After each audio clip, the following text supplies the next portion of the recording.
그러므로 내가 말하노니 하나님이 자기 백성을 버리셨느냐? 그럴 수 없느니라. 나도 이스라엘이니요 아브라함의 씨에서 난 자요 베냐민 지파라.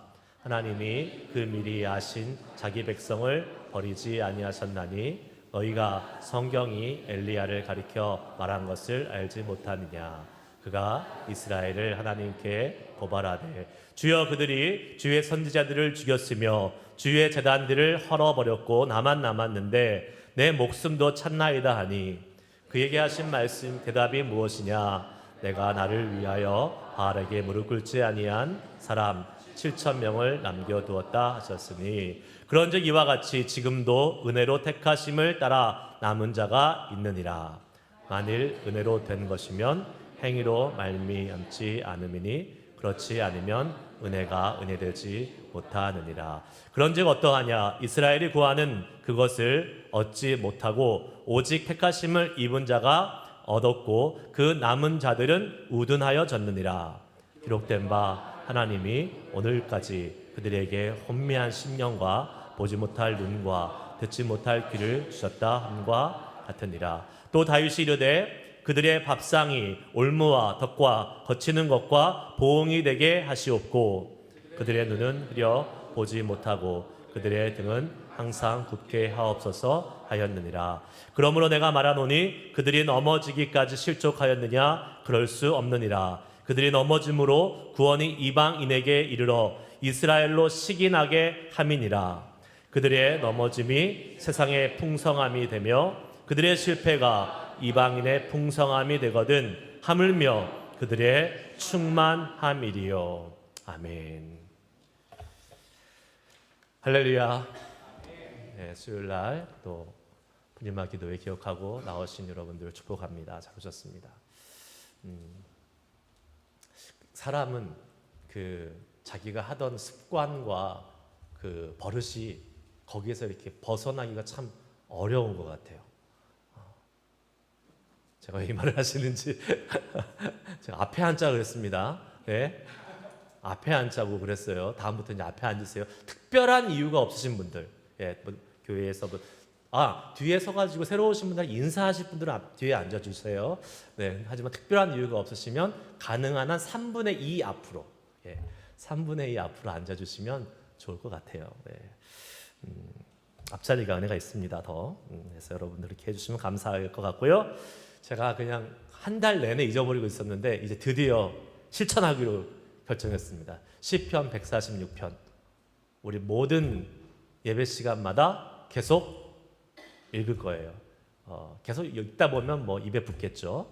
네, 그래서 우리 이제 한 달 남았는데 암송 대회 할 때까지 한 달 남았습니다. 그때까지 우리가 한번 계속해서 읽고 여러분들 집에서도 읽으시고 또 한 30분 읽기 드렸잖아요. 틀어놓고 계속 읽으시고 그러시면 될 것 같습니다. 한번 우리 같이 읽을까요? 시작. 할렐루야. 내 영혼아 여호와를 찬양하라. 나의 생전에 여호와를 찬양하며 나의 평생에 내 하나님을 찬송하리로다. 귀인들을 의지하지 말며 도울 힘이 없는 인생도 의지하지 말지니 그의 호흡이 끊어지면 흙으로 돌아가서 그날에 그의 생각이 소멸하리로다. 야곱의 하나님을 자기의 도우심으로 삼으며 여호와 자기 하나님께 자기 소망을 두는 자는 복이 있도다. 여호와는 천지와 바다와 그 지으시며 영원히 진실함을 지키시며 억눌린 사람들을 위해 정의로 심판하시며 줄인 자들에게 먹을 것을 주시는 이시로다. 여호와께서는 갇힌 자들에게 자유를 주시는도다. 여호와께서 맹인들의 눈을 여시며 여호와께서 비굴한 자들을 일으키시며 여호와께서 의인들을 사랑하시며 여호와께서 나그네들을 보호하시며 고아와 과부를 붙드시고 악인들의 길은 굽게 하시는도다.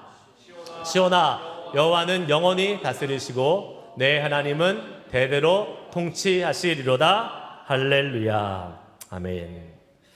중간에 탁 넘어가는데 쭉 나와야 되는 게 맞는 거죠 원래. 근데 우리는 뒤에서 일하시는 분들을 배려하는 마음이 지극히 크기 때문에 넘어가기 전까지는 절대 우리가 스스로 얘기하지 않는 그런 배려심이 많은 우리 교회에 있는 것을 믿습니다. 네. 아직 저도 사실 입에 안 붙어요. 아직 계속 외우고 있는 중인데 언젠가는 뭐 잘 붙겠죠. 네. 우리 영남이 외운 거 다 보셨죠? 어디 갔어? 걔 영남이 드럼만 치고 갔는데 한번 나와서 한번 시켜야 될 것 같아요. 와, 비디오로 진짜 너무 잘 외웠는데 네, 한번 해봅시다. 우리 한 달 남았으니까. 자, 오늘 말씀 하나님은 이스라엘을 구원하실 것이다. 첫 번째 시간입니다. 계속해서 우리 당신을 위한 로마서 두 번째 책 우리가 같이 보고 있습니다. 지금이 딱 절반 정도 왔어요. 오늘 말씀은 계속해서 지금 바울은 로마서를 이야기하면서 유대인과 이방인들을 계속해서 비교하면서 유대인들이 가지고 있던 그런 약점과 또 하나님에 대한 불신과 또 의롭지 못한 그런 부분들을 계속 해왔죠. 그러면 이제 우리 이야기할 수 있는 것은 무엇이냐? 11절 오늘 1절 말씀에 이렇게 시작하잖아요. 그러므로 내가 말하노니 하나님이 자기 백성을 버리셨느냐? 누구를 향해서 말하는 거예요? 이스라엘 백성들. 하나님이 택한 이스라엘 백성들을 하나님이 버리실 수 있느냐? 물어보는 것입니다. 대답은 그럴 수 없느니라. 네. 맞아요. 그럴 수 없습니다. 그러면 이게 이스라엘 백성들에게만 적용될까요? 우리들에게도 마찬가지죠. 하나님의 백성인 우리들에게도 하나님이 자기 백성, 우리를 버릴 수 있어요? 없어요? 없습니다. 그럴 수 없다. 왜 그렇습니까? 왜요?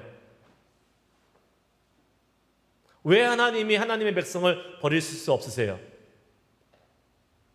하나님은 신실하신 분, 실수가 없으시고 후회가 없으시기 때문에 하나님이 한번 선택하신 것은 물린다 안 물린다?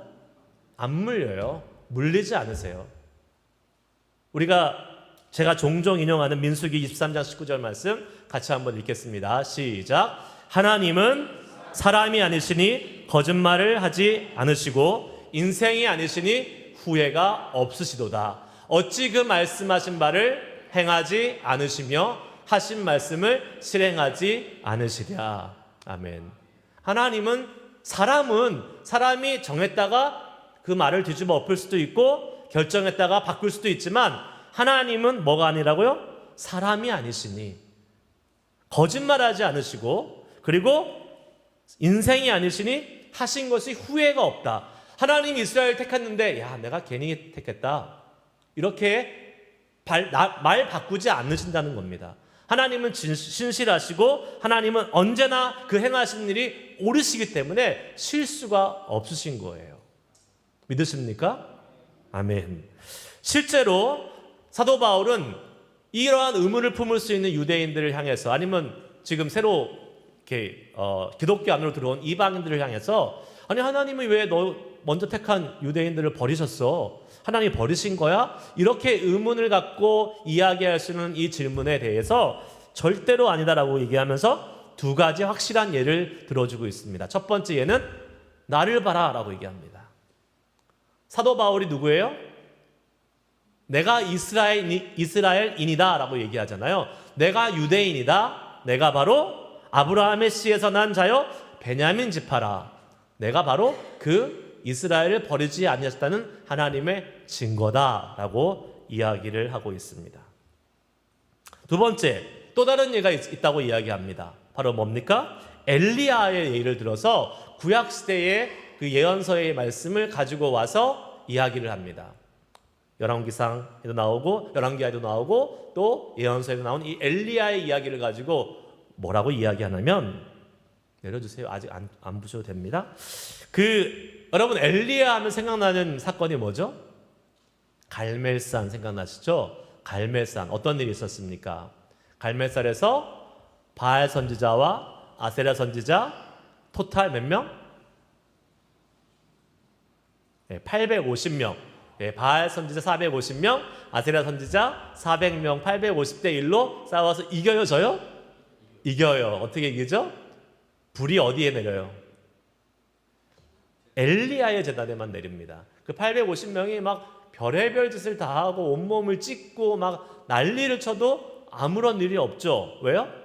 죽은 신이니까, 거짓 신이니까. 하지만 엘리야가 세운 제단에다가 하나님은 불을 내리셔서 하나님이 참신이라고 나타내 주셨고 엘리야가 승리할 수 있도록 보여주셨다는 것입니다.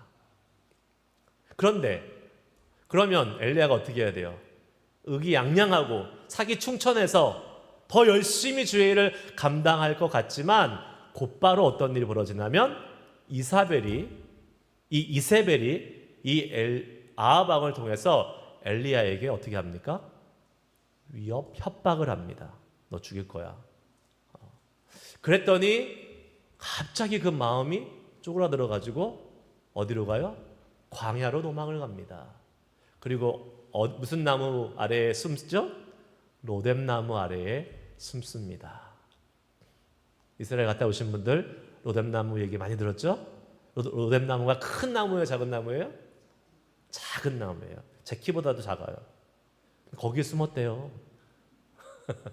머리만 쳐박고 숨은 거예요. 그냥 조그만 그늘이라도 있을까봐 거기에 그냥 머리 들이밀고 숨은 겁니다.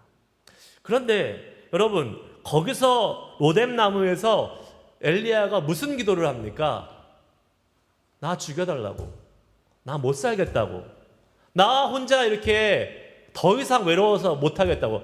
아무리 하나님이 이렇게 나를 승리케 해주시고 뭐 놀라운 기적을 보여줘도 나 혼자는 안 되겠다고, 너무 외로워서 안 되겠다고, 나 도저히 이거 못하겠다고, 하나님 나 죽여주세요 라고 하니까 하나님이 뭐라고 말씀하세요? 그 말씀하신 내용이 바로 열왕기상 19장 18절 말씀에 나옵니다. 한번 볼까요? 읽습니다. 시작. 그러나 내가 이스라엘 가운데 7,000명을 남기리니 다 바알에게 무릎 꿇지 아니하고 다 바알에게 입맞추지 아니한 자니라. 아멘. 지금 엘리야는 죽고자 하는 이유가 뭐예요? 힘들어서. 혼자는 도저히 이게 안 될 것 같으니까. 분명히 방금 전에 싸우고 와서 850대를 이겼음에도 불구하고 여러분 혼자 한다는 것은, 혼자 신앙생활을 한다는 것은, 혼자 믿음의 싸움을 싸운다는 것은 그만큼 어려운 것입니다. 아무리 하나님이 함께 하신다고 해도 외롭잖아요. 사람은 혼자는 못하는 거예요. 그런데 지금 하나님께서 너가 너 눈에는 안 보이지만 엘리야, 내가 남겨둔 7,000명이나 지금 너의 편이 동지가 있다라고 엘리야에게 지금 하나님께서 격려하시고 위로하시는 것입니다. 여러분, 우리도 그럴 때 있지 않습니까? 어찌 보면 이 땅을 살아갈 때에 믿음을 가지고 믿음의 그 고든 길을 가려고 하는데 진짜 힘들어요. 나밖에 없는 것 같아요. 그러면 하려고 하다가도 힘이 빠지고 좀 주저되고 그런 경우들이 있지 않겠습니까? 왜 없겠어요? 좀 마음 같이 할 수 있는 사람 몇 명만 있어도 내가 좀 힘을 내보겠는데 때로는 우리가 광야에 혼자 서 있는 것 같고 나 혼자 이 길을 가고 있다라는 그러한 외로움이 갑자기 막 몰려올 때가 있어요. 언제나 나 혼자 같고 언제나 외로운 것 같은 생각이 막 갑자기 나를 사로잡을 때가 있습니다. 그때 우리가 기억해야 될 게 뭐라고요? 나는 혼자가 아니다라는 것입니다. 혼자가 아니에요. 그러면 우리는 왜 혼자라고 느낄까요? 왜요? 왜 혼자라고 느껴요? 혼자 있기 때문에. 이게 무슨 말장난이냐고요? 혼자 있기 때문에 혼자라고 느끼는 거예요. 내가 크리스찬이고 내가 믿음의 사람인 것을 드러내고 그 믿음의 사람들이 있는 곳을 향해서 발걸음을 내디뎌야 돼요. 여러분이 베이 지역에 살면서 믿음 지키며 사는 것은 참 어려운 것 같아요. 왜요? 사람들이 내가 크리스찬인 것을 잘 드러내지 않습니다. 드러내면 손해본다고 생각하는지, 아니면 드러내는 게 창피한지, 아니면 무슨 이유가 있는지 자기가 크리스찬인 것을 잘 드러내지 않아요. 그냥 몰래 숨어서 한 사람 한 사람 살고 있어요. 나중에 알고 보니까 너가 교회 다니는 사람이었어? 너가 크리스찬이었어? 라고 나중에 이렇게 알게 되는 경우들이 있잖아요. 그러니까 숨어서 드러내지 않고 몰래 이렇게 지내고 있으니까 혼자 살고 있으니까 혼자인 것처럼 느끼는 거죠.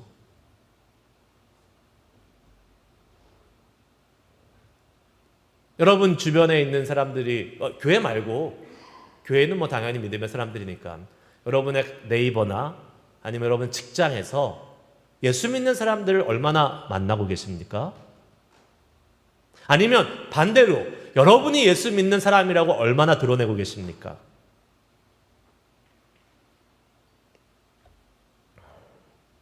우리가요 숨지 말아야 됩니다. 드러내야 돼요. 내가 크리스찬인 것을 나타내야 돼요. 제가 말씀드렸잖아요. 제가 이사 갔는데 우리 교회밴을 끌고 가서 딱 세워놓고 첫날 제가 목사라는 게 다 까발려졌다고 우리 동네에. 교회밴을 딱 세우니까 네이버들이 너 이사 왔구나. 저 교회밴인데 너 교회에서 일해? 맞아 나 교회에서 일해. 난 목사야. 그래? 알았어 하고 다 갔어요. 그러니까 이제 그 다음부터는 제 행동 거지와 제 삶이 어떻게 되겠습니까? 아주 불편하죠. 불편합니다. 왜 안 불편하겠어요? 막 맘대로 못 살잖아요. 그러니까 그래도 제가 목사라는 그 어떤 타이틀에 걸맞게 살아야 될 영적인 부담감이 막 생기잖아요. 그런데 그게 더 좋은 거예요, 여러분. 여러분이 크리스찬인 것을 드러내면 여러분 부담스럽죠. 왜요? 거기에 걸맞게 살아야 되니까. 숨어 있을 때는 아무렇게나 살아도 됐었는데 드러나는 순간 거룩한 영적인 부담감이 있는 거예요. 그런데 그 거룩한 부담감이 있는 게 훨씬 좋습니다. 왜요? 제대로 살게 됩니다. 말씀대로 살게 됩니다. 그러한 사람들이 저는 많아지길 소망합니다. 숨어있지 말자고요. 드러내고 야 너도 크리스찬? 물론 베이에리에 얼마 되지 않지만 그나마 그 사람들이 자기가 크리스찬인 것을 드러낼 때에 우리에게 격려가 됩니다. 야, 나 혼자가 아니구나. 비록 3%지만 저기도 있고 저기도 있구나. 라는 그러한 어떤 뭐랄까 동지의식? 전우회 같은 게 좀 생겨나는 거 아니겠습니까? 같은 교회 비록 다니지 않아도 우리 네이버들의 건너에 크리스찬들이 살고 있다는 것을 우리가 알고 있고 서로 기도할 수 있으니까 얼마나 좋아요. 제가 그 교회밴 딱 놓고 우리 새로 이사 간 집에 갔더니 저희 앞집에 있는 거의 한 80세, 90세 가까이 된 할머니가 오셔가지고 야 나도 저 교회 다녀 그렇게 말씀하시는데 엄청 좋더라고요. 저는 그러면서 막 얘기해줘요. 옆에는 모슬림이고 옆에는 뭐 없고 알고 있어. 그 말이 뭐예요? 기도하라는 얘기잖아요. 여러분, 우리는 혼자가 아닙니다. 여러분이 드러내야 돼요. 그래서 제가 그 생각도 했어요. 야, 나는 뭐 이렇게 보통 여기 뭐 부동산 하시는 분들도 계시지만 부동산 할 때 이렇게 팻말 꽂잖아요. For sale. 이렇게. 그래서 우리도 뭐 이렇게 하나 집 앞에 꽂아놓을까. 아무도 안 하시겠죠? 네, 꽂아놓을까 그런 생각도 한번 했어요, 진짜. 뭐 우리는 테러 당하는 곳에는 안 살고 있으니까 얼마든지 할 수 있지 않을까 싶은 생각이 듭니다. 여러분, 주님의 나라를 위해서 함께 가는 영적인 동지들이 많이 있습니다, 의외로. 그래서 제가 여러분께 항상 인커리지 하는 것은 한 달에 한 번 있는 북가주 연합 중보기도 모임에 한번 와보시라는 거예요. 네. 와보세요, 한번. 물론 이해합니다. 멀리 사시고 밤운전이 힘드신 분들은 오지 마세요. 안 오시는 게 좋습니다. 집에서 열심히 기도하시면 돼요. 그러나 여력이 되시고 가까이 사시거나 아니면 뭐 운전이 편하신 분들은 한번 오세요.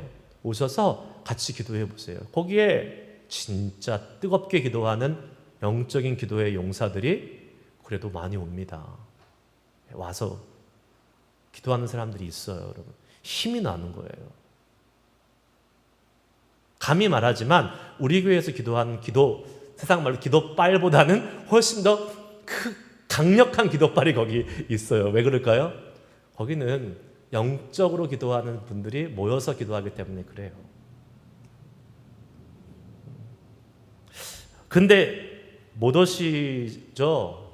사정이 있고 또 힘드시기 때문에 못 오실 수 있습니다. 이해합니다. 그러나 한번 기회 되시면 한번 오셔서 우리 교회에서는 1년에 2번 하니까 그때는 당연히 오시는 분들이 많이 계시지만 그래도 1년에 2번은 좀 너무 작잖아요. 그래서 프리몬트에서 보통 하는데 저는 참 좋아요. 바로 옆이라서 금방 갈 수 있어서 참 좋은데 멀리 사시는 분들한테는 조금 힘들겠죠. 그러나 여러분 이 생각을 하면 우리가 올 수 있습니다.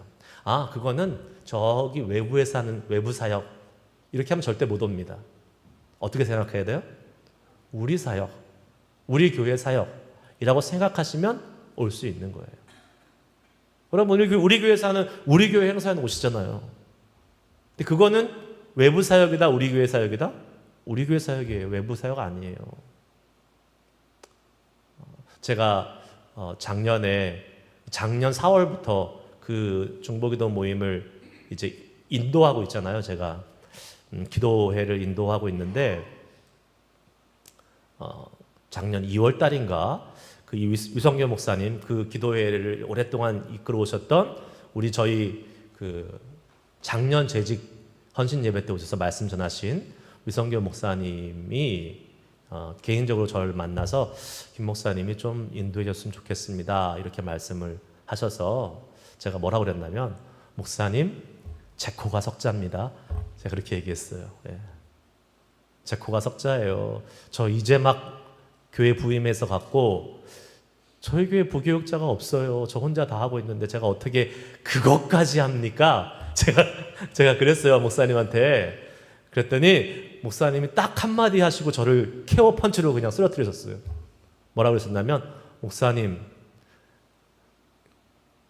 목사님 이 사역을 목사님 사역이 아니고 외부 사역이라고 생각하시면 절대 못합니다. 그러나 목사님의 교회 사역이라고 생각하시면 얼마든지 할 수 있습니다. 그러시는 거예요. 맞는 말이에요? 틀린 말이에요? 맞는 말이죠. 맞는 말이죠. 그래서 저는 그 시간부터 외부 사역 아니에요. 북가주 연합중보기도 모임 사역 아니에요. 우리 교회 사역이라고 생각하고 가서 하고 있는 거예요. 하나도 안 힘들어요. 그러니까 뭐 힘들어요. 우리 교회 사역하고 있는데 얼마나 감사한지 저희 집에서 3분밖에 안 걸려서 금방 갈 수 있으니까 저는 또 좋고. 네. 그래서 여러분들 멀어서 못 오시면 영상으로라도 같이 참여해 주시고 같이 계속 마음을 합해서 거기에 오셔서 기도하시면 아마 여러분들 힘이 많이 나실걸요. 저도 힘이 나요. 제가 거기서 에너지를 쓰고 오는 게 아니라 저는 에너지를 받고 오는 거예요. 영적인 에너지를 받고 오는 곳이에요. 그래서 여러분들 그러한 영적인 동지들이 많은 그런 곳에 많이 가세요. 많이 가서 같이 기도하고 힘을 얻고 그런 게 참 좋습니다. 다시 본문으로 돌아갔을 때에 혼자라고 느끼고 또 나는 버림받았나? 아니 우리 민족은 버림받았나라는 이 느낌을 이 유대인들은 아마 더 강하게 느꼈을 거예요. 유대인 자신들은. 왜냐하면요 대다수 유대인들은 예수님이 메시아 되심을 부인하잖아요. 그러니까 어떻게 합니까? 부인하니까 당연히 유대인들 사이에서 메시아닉 주라 그러죠. 그 몇몇 그 예수를 믿는 그 몇몇 그 구원받은 유대인들이 봤을 때는 야, 이거 너무 숫자가 작고 너무 약한데 우리 민족은 하나님 버리셨나? 라는 그러한 생각을 갖기가 유대인 중에서도 있을 수 있다라는 거지요. 하지만 분명한 사실은 뭐예요? 유대인 중에서도 구원받은 사람들이 있다 없다? 있다라는 것입니다. 자, 그렇다면 반대로 그러면 상당수 유대인들은 구원받지 못했잖아요. 그러면 그 구원받지 못한 상당수의 대부분의 유대인들은 어떻게 이해하는 것이 맞을까요? 어떻게 해요? 다시 돌아가서 하나님이 버리신 것입니까? 아니죠.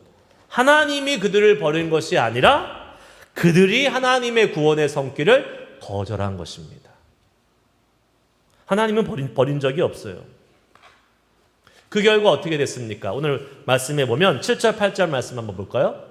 자, 한번 읽습니다. 시작. 그런즉 어떠하냐? 이스라엘이 구하는 그것을 얻지 못하고 오직 택하심을 입은 자가 얻었고 그 남은 자들은 우둔하여 졌느니라. 기록된 바 하나님이 오늘까지 그들에게 혼미한 심령과 보지 못할 눈과 듣지 못할 귀를 주셨다 함과 같으니라. 아멘. 이거 잘못 해석하면요, 이렇게 해석할 수 있어요. 이스라엘에서 구원받지 못한 사람들의 책임이 하나님께 있다. 하나님이 그들을 혼미하게 하셨다. 하나님이 그들에게 그들의 심령을 혼미하게 하셨고 그들의 눈과 귀를 막으셨기 때문에 이스라엘 백성들이 구원받지 못한다라고 잘못 해석할 수 있습니다. 아니에요. 그 말이 아니에요. 하나님은 이들이 구원받을 수 있는 길을 여셨습니다. 그 증거가 뭡니까? 사도 바울은 처음에 복음을 들고 소아시아 유럽 지역에 가서 복음을 전할 때 어디 가서 제일 먼저 전했어요? 회당에 가서 전했어요. 회당에서. 거기에 누가 모이는 데예요? 유대인들이 모이는 데예요. 하나님은 버리신 적이 없어요. 하나님은 유대인들에게 먼저 복음을 전하셨어요. 그런데 누가 거부한 거예요? 유대인들이 그 복음을 거부한 거예요. 그 거부한 결과가 혼미하게 된 거라는 것입니다. 여러분 이거 정확히 아셔야 돼요. 하나님이 구원시키지 않기 위해서 작정하셔가지고 그 마음에 복음을 듣지 못하도록 거부하도록 하나님이 만드신 게 아니에요. 하나님이 은혜의 구원의 기회를 다 여셨는데 그것을 거부하니까 하나님이 그 결과로 그 마음을 혼미하게 만드신 겁니다. 정확하게 아셔야 되는 거예요. 그런데 여러분 참 아이러니한 사실은 뭔지 아세요? 이것이 이방인인 우리에게는 은혜로 작용했다라는 것입니다. 왜요?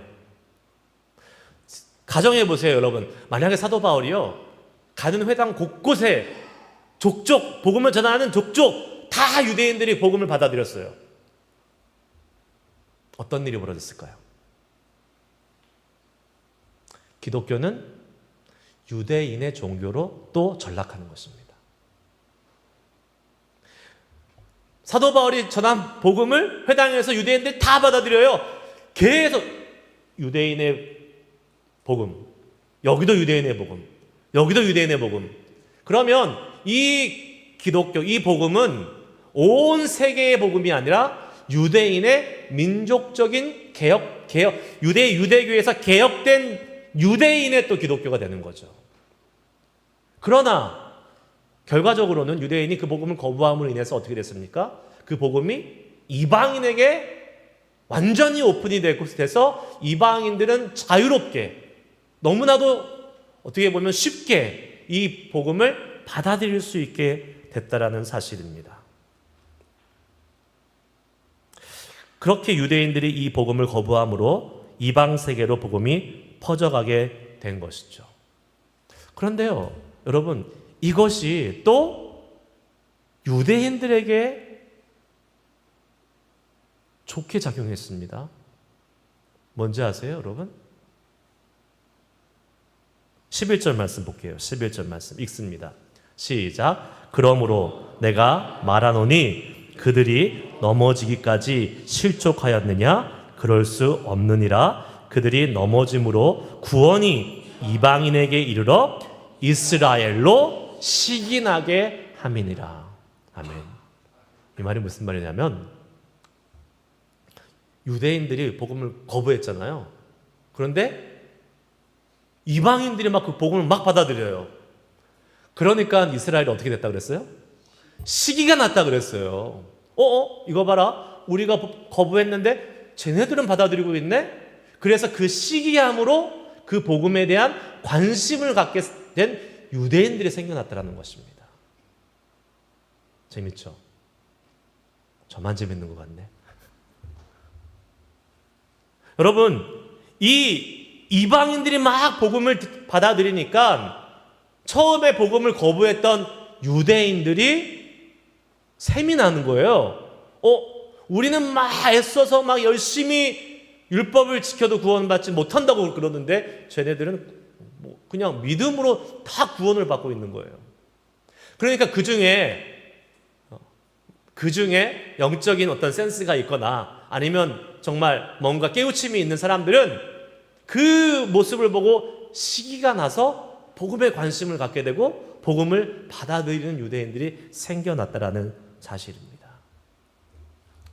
여기서 이 시기라고 하면 우리가 보통 이제 시기심, 막 질투심 이렇게 이해를 해서 시기를 부정적인 개념으로 사실 많이 사용하는 것이 사실이지만 사실 여기서의 이 시기는 부정적인 의미의 시기가 아니에요. 존 스토트 목사님은 시기라는 표현을 이렇게 했어요. 여기 한번 혹시 있으시면 띄워주세요. 제가 한번 읽어볼게요. 한번 잘 들어보세요. 시기심이란 다른 사람이 소유한 어떤 것을 자신도 갖고 싶어하는 욕망이다. 만일 그것이 다른 사람에게 속해 있거나 가질 권리가 없다면 시기심은 죄가 된다. 하지만 그것이 선하고 하나님이 모든 사람에게 누리도록 허락하신 복이라면 그것을 바라고 나아가는 그것을 가진 사람을 시기하는 것은 뭐라고요? 가치 있는 일이 된다. 그러니까 시기심에 대해서 두 종류로 나눈 거예요. 내가 가질 권리가 없는 남이 가진 것을 빼앗으려고 하는 시기심은 뭐라고요? 죄다. 하지만 아니에요. 남이 가진 것이 제한된 것이 아니라 하나님이 주실 수 있는 무제한적인 것들. 그게 뭘까요? 뭐예요? 구원. 그리고 영적인 여러 가지 체험과 은사와 하나님의 선물들. 이것은 제한이 있어요, 없어요? 우리가 남의 거 뺏어오는 거예요? 아니죠. 무한하신 하나님으로부터 오는 하나님의 선물이기 때문에 그것을 시기해야 돼요, 안 해야 돼요? 시기라는 말을 바꿉시다. 그것을 사모해야 돼요, 안 해야 돼요? 해야 되는 거죠. 그것을 소망하고 갈망해야 되는 거예요. 시기심이라는 말이 좀 부정적이니까 제가 단어를 좀 바꾸는 것입니다. 그러니까 우리가 이 사모하고 갈망해야 될 다시 돌아가서 시기의 대상은 바로 영적인 것이에요. 더 많은 구원이 이루어져야 된다는 그러한 영적인 사모함, 그리고 더 많은 하나님의 은사와 하나님의 능력을 체험하고 싶어하는 이 하나님의 영적인 것에 대한 우리의 갈망, 마음, 이것이 우리에게 있어야 된다는 것입니다. 다른 사람 거 뺏어오는 거 아니잖아요. 그렇죠. 하나님을 사랑하는 간절한 마음, 옆 사람, 예를 들면 맨날 여기 있으니까 여기 바꿔야겠다. 박영훈 집사님이 너무 하나님을 사랑해요. 진짜 하나님을 너무 사랑해요. 보니까 너무 샘나. 나도 저렇게 사랑하고 싶어. 좋은 거예요, 안 좋은 거예요? 엄청 좋은 거죠.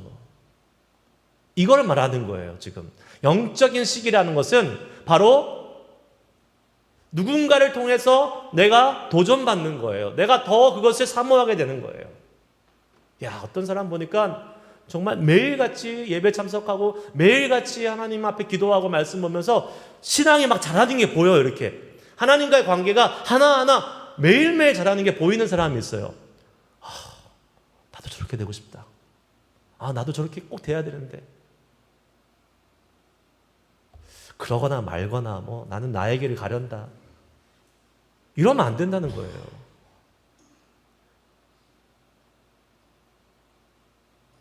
고린도전서에서 뭐라고 얘기합니까? 고린도전서 12장 31절 읽습니다. 시작. 너희는 더욱 큰 은사를 사모하라. 내가 또한 가장 좋은 길을 너희에게 보이리라.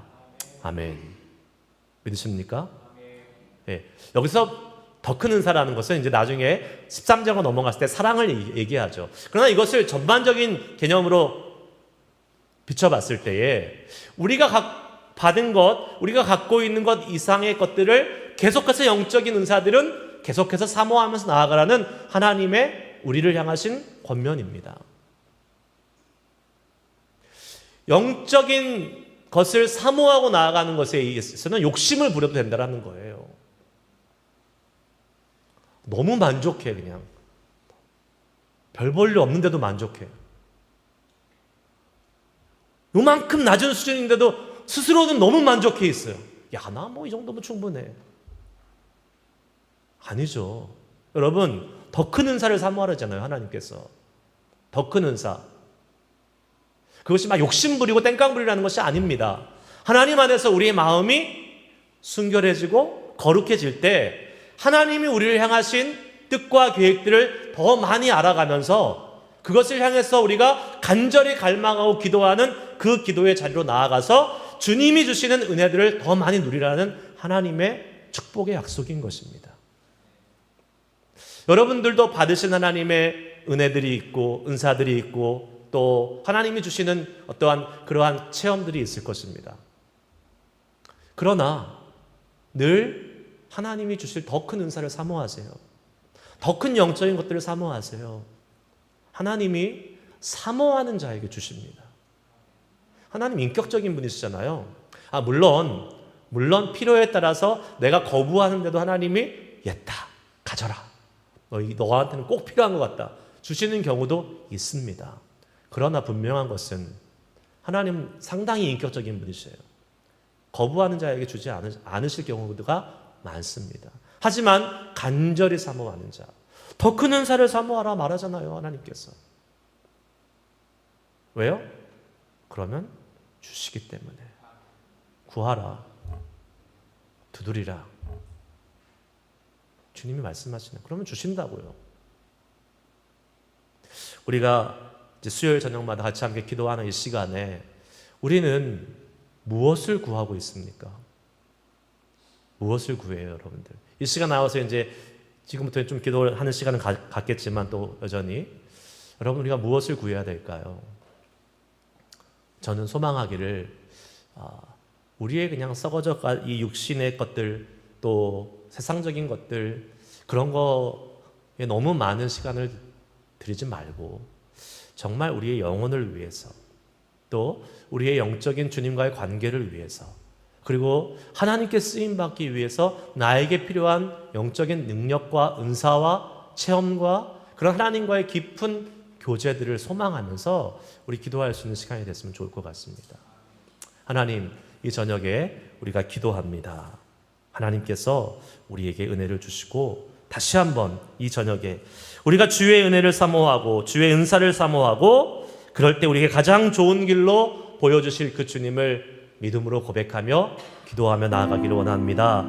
기도하실 때 우리 첫 번째 불렀던 지존하신 주의 이름 앞에 우리 함께 우리의 메시아 되신 예수 그리스도 우리를 구원하시고 우리를 살리시고 우리를 가장 좋은 길로 인도하시는 그 주님을 믿음으로 나아갔으면 좋겠습니다. 이 찬양 부르시고 우리 두 가지 기도의 제목 가지고 기도하겠습니다. 첫 번째, 하나님, 내가 크리스찬으로서 이 땅에서 당당히 살아갈 수 있는 믿음의 사람 되게 하여 주시옵소서. 드러내는 크리스찬 되게 하여 주시옵소서. 함께 주의 길을 걸어갈 수 있는 그러한 동지가 되어줄 수 있는 크리스찬들 되게 하여 주시옵소서. 둘째, 하나님, 더 큰 은사를 사모합니다. 이 저녁 때 나와서 기도할 때에 주님, 나를 통하여 이루실 하나님의 놀라우신 일들이 있을 텐데 그 일들을 이루어가기 위해서 하나님이 주실 은혜와 은사들을 사모하며 기도하며 나아가오니 우리가 기도하고 사모하고 부르실 때마다 하나님 우리에게 살아계신 주의 능력을 경험케 하시고 하나님의 놀라우신 영적인 은혜들을 깊이 경험할 수 있는 우리를 될 수 있도록 인도하여 주시옵소서. 이 두 가지 기도 제목 가지고 함께 기도하시겠습니다. 찬양하십니다.